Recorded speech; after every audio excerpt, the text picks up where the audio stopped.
चलिए बढ़ते आगे, बड़ी खबर से आपको रूबरू करा दे। 10 जुलाई को पेश होगा राजस्थान का बजट। 3 जुलाई से शुरू होगा राजस्थान का विधानसभा का सत्र। 5 जुलाई को भी विधानसभा का कार्य दिवस रहेगा और 5 जुलाई के बाद 6 से 9 जुलाई तक अवकाश रहेगा। 16 जुलाई को मुख्यमंत्री भजनलाल शर्मा देंगे बजट बहस पर रिप्लाई। 30 जुलाई से पहले सदन में बजट पारित कराना आवश्यक होगा। ये इस वक्त बड़ी खबर। 10 जुलाई को राजस्थान का बजट पेश होगा। 3 जुलाई से राजस्थान का विधानसभा का सत्र शुरू हो जाएगा। 10 जुलाई को पेश होगा राजस्थान का बजट। विधानसभा का सत्र 5 जुलाई को भी रहेगा। शुरुआत 3 जुलाई से हो जाएगी सत्र की और 5 जुलाई को भी विधानसभा का कार्य दिवस रहेगा। 5 जुलाई के बाद 6 से 9 जुलाई तक रहेगा अवकाश।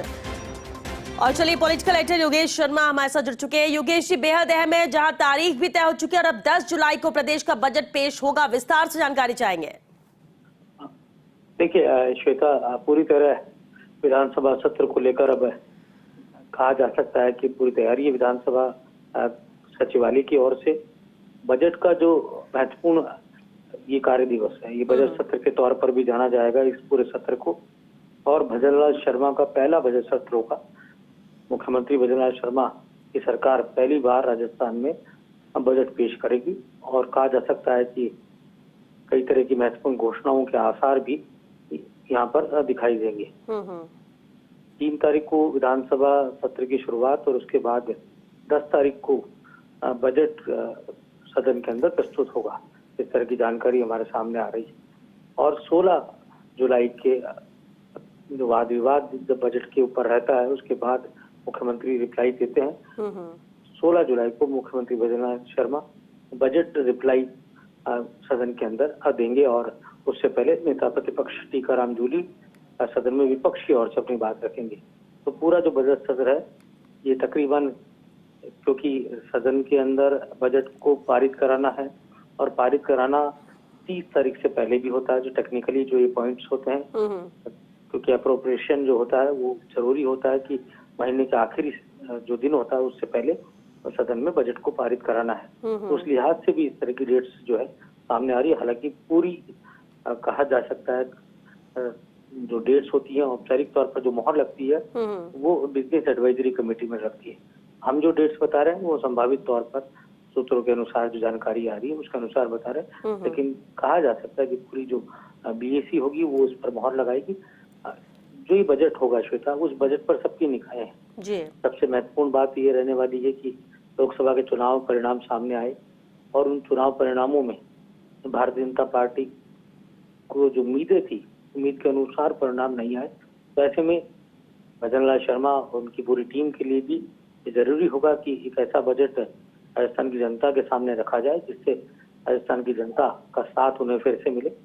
5 विधानसभाओं के उपचुनाव भी सामने हैं और इसके साथ ही आने वाले समय में निकाय और पंचायतों के चुनाव होने वाले हैं। महंगाई को राहत देने वाला, साथ ही राजस्थान के विकास को आगे बढ़ाने वाला आधारभूत जो ढांचा है राजस्थान का, उसको लेकर भी इस बजट में कई तरह की बातें होंगी। पेपर लीक की घटनाओं की रोकथाम के लिए भजनलाल शर्मा की सरकार ने आते ही गंभीर प्रयास किए थे। अब उन्हें और आगे किस तरह से बढ़ाया जाए, किस तरह से और इस तरह की घटनाएं नहीं घटे, उसके लिए क्या योजनाएं बनाई जाए, किस तरह की नई नवाचार किए जाए। महिलाओं और युवाओं के लिए कितना महत्वपूर्ण ये बजट रहने वाला है, इस और भी ध्यान केंद्रित रहेगा। और सबसे अहम है कि राजस्थान का में निवेश का जो माहौल बनाने की बात है। 2 दिन बाद ही जीएसटी की बैठक, काउंसिल की बैठक दिल्ली में हो रही है, उसमें भी राजस्थान के प्रतिनिधि वहां पहुंचेंगे, वो भी अपनी बात रखेंगे। कहा जा सकता है कि देश में भी मोदी सरकार बन चुकी है, राजस्थान में बीजेपी की सरकार बन गई थी, तो ऐसे में डबल इंजन की सरकार के तौर पर भारतीय जनता पार्टी पूरे प्रचार के दौरान इस बात को उठाती रही है। अब जब डबल इंजन की सरकार है तो राजस्थान में किस तरह से वो डबल इंजन की सरकार का महत्व साबित हो, किस तरह से जनता को राहत देने का काम हो, किस तरह से राजस्थान को एक विकसित प्रदेश की तरफ बढ़ाने की और मुख्यमंत्री भजनलाल शर्मा और वित्त मंत्री दिया कुमारी आगे बढ़ाने का काम करें, तो दिशा में मुझे लगता है ये बजट अपने आप में खासा अहम रहने वाला है। लेकिन ये जरूर है कि विपक्ष पूरी तरह हमलावर है और खास तौर से जिस तरह नीट परीक्षा और कई मसले जो सामने आए उसको लेकर कांग्रेस पार्टी देशव्यापी आंदोलन छिड़े हुए हैं।